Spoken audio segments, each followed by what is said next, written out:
Have been a die hard Zee fan right from जेव्हा it was alpha Marathi. 12 वाजता मला call आला की यू आर लॉक्ड. त्यामुळे इतकं फटाफट झालं ते. जे माझ्या पदरात आत्तापर्यंत आलं आहे ते मी आशीर्वाद म्हणून घेतलेलं आहे. ऐतराजची प्रियांका चोपडा आणि थोडं ओव्हरऑल एक तुझा टेक घेऊन काहीतरी मिक्स करून ते दे, असं एवढंच ब्रीफ होतं. पण मी काय देऊ शकते आणि मी किती देऊ शकते, आपण जेव्हा यासाठी जातो निस्वार्थी भावनेने, तेव्हा ते नातं टिकतं. मी खूप हळवी आहे, मी खूप बोलकी आहे. आजकालच्या जगात म्हणजे हळवी माणसं लवकर भाळतात गोष्टींना, किंवा आपल्याला असं वाटतं आपल्यासारखे सगळे छान आहेत. नमस्कार, मी मेधावी खोडके. मटा मनोरंजनमध्ये तुम्हा सर्वांचं मनापासून स्वागत करते. तुला जपणार आहे ही नवी मालिका प्रेक्षकांच्या लवकरच भेटीला येणार आहे आणि याच निमित्ताने माझ्यासोबत आहे रुचा गायकवाड. कशी आहे? मी मस्त आहे, तू कशी आहेस? एकदम मस्त, खूप सुंदर दिसते. Thank you so much. सगळ्यात आधी तुझ्या भूमिकेबद्दल काय सांग? सो मी सांगेन की मी खूप एक्सायटेड आहे, कारण की पहिल्यांदाच माझी ॲक्च्युअल नेगेटिव्ह भूमिका आहे, when I am playing a proper black villain. त्यामुळे मी खूप एक्सायटेड आहे, कारण एक अभिनेत्री म्हणून पण मला स्वतःची एक ॲक्टर म्हणून वेगळी बाजू, चॅलेंजिंग मी म्हणेन की आहे, ते बघायला मिळतं आहे आणि I am going to experience that. So I am really looking forward to it. खूप सारे इमोशन्स एकत्र आहेत आणि खूप मेहनत आहे. आणि again there is, as I say, it's a challenge, कारण की पहिल्यांदा मी एक नेगेटिव्ह भूमिका करते, पण तेवढीच एक्सायटेड आहे, कारण की ही आपली रेग्युलर विलन नाही आहे. ही खूप वेल प्लॅन्ड आणि खूप अशी सेडक्टिव्ह आणि सेक्सी विलन आहे. So I am really looking forward to it. सगळ्यांनाच मज्जा येईल ॲक्च्युली पाहताना. तुझे सांगते ते ऐकून. बाय द वे, तुझी कास्टिंग कशी झाली, तो किस्सा काय होता?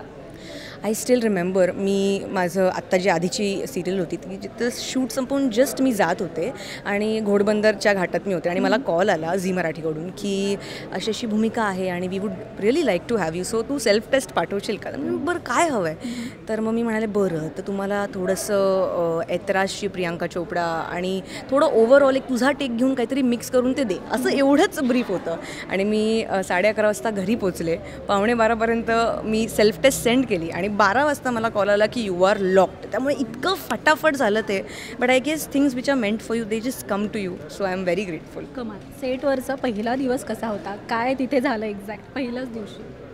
आय थिंक माझा पहिला दिवस होता जेव्हा मी प्रोमोसाठी शूट केलेलं. आणि मला माहीत नाही, आय वूड से मला वेळ नाही लागला या भूमिकेमध्ये अगदीच रूपांतर करायला, कारण की आय थिंक जो काही मला ब्रीफ मिळालेला आणि सरांकडून, JP सर जे होते त्यांच्याकडून जो गायडन्स मिळाला, त्यामुळे ओव्हरऑल ही भूमिका कशी असणार आहे हे विचार न करता let us go with the flow, एवढाच मी विचार केला. एखादी गोष्ट, एखादी व्यक्ती आपल्याला हवी आहे आणि त्यासाठी आपण काय करू, पण जर आपण वेगळ्या मार्गावर लागलो तर आपण काय करू. सो याचा फक्त ऑल्टर इगो असा मी विचार करून फ्लोसोबत गेलेले आहे. तुला या भूमिकेबद्दल वेगळेपण काय वाटलं, त्याचबरोबर या मालिकेबद्दल काय वेगळेपण वाटलं? आय थिंक जेवढ्या पण मालिका आता मी लहानपणापासून मी पाहत आले आणि I have been a die hard Zee fan right from जेव्हा it was alpha Marathi, you know. So मला असं वाटतं पहिल्यांदा एकतर मी प्रोडक्शनचे आणि झी मराठीचे आभार मानेन आणि ऑल्सो मी त्यांना कॉन्ग्रॅच्युलेट करेन की पहिल्यांदा टेक्निकली इतका जबरदस्त टर्न घेतला आहे आपण. म्हणजे आय थिंक आम्ही मोस्टली आत्ता पण जेव्हा मी काम करतो आहे फुल टाईम क्रोमामध्ये आम्ही काम करतो.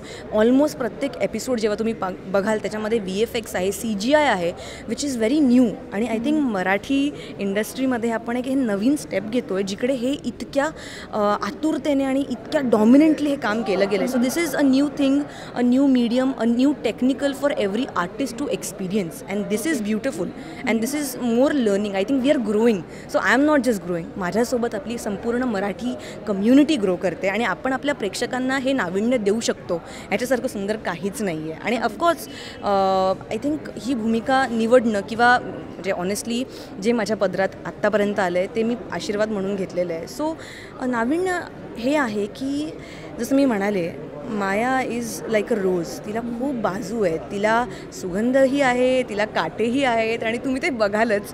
त्यामुळे एका पुरुषाच्या आयुष्यात ती सेकंड व्यक्ती कशी असते, किंवा आपल्याला हवा जो पुरुष किंवा आपल्याला हवी ती गोष्टी जेव्हा मिळत नाही तेव्हा माणूस कुठल्या मार्गाला लागतो आणि त्यासाठी तो कुठल्या थराला जाऊ शकतो. आय थिंक याचं रेप्रेझेंटेशन माया. आणि आय थिंक एक माया तर प्रत्येक घरामध्ये असते.